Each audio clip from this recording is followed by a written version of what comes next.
Oh! Ah! Just spilled tea everywhere. This video is coming a little bit late. A little bit. This is my November reads part 2. Yes, we're in December. Nice observation. That was a little condescending. I'm sorry. You're a beautiful, wonderful, intelligent person, and I bet you did notice that it was December. I just saw sarcastic, snarky. So for the last 2 weeks of November, I read 3 books. The first book that I read was Wonder by R.J. Palacio. Once again, I do not have the physical copy here with me, so here is a picture of it. Go!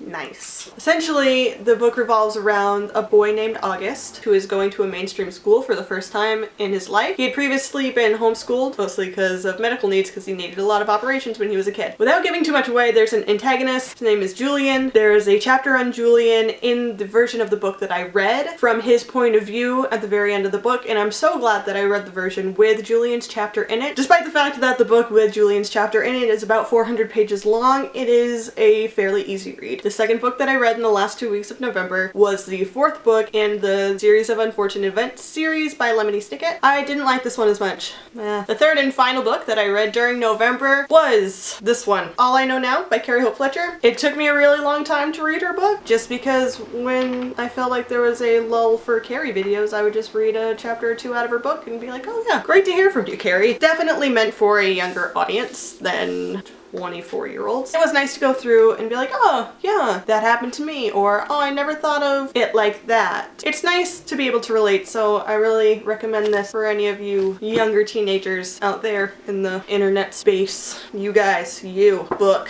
read it. Okay. Crazy person. I am so good with the word things. It's really cool if you've made it to this point in the video. Yes, that is Cece chewing on a horn in the background. Thank you for noticing. Words and gratitude and things. If you've made it this far in this video, thank you. That's really cool of you. You probably didn't have to do that, but here you are anyway. If there's anything that you want to see or have me explain really poorly, please let me know. There's a place to comment. It's like right here somewhere. Perfect.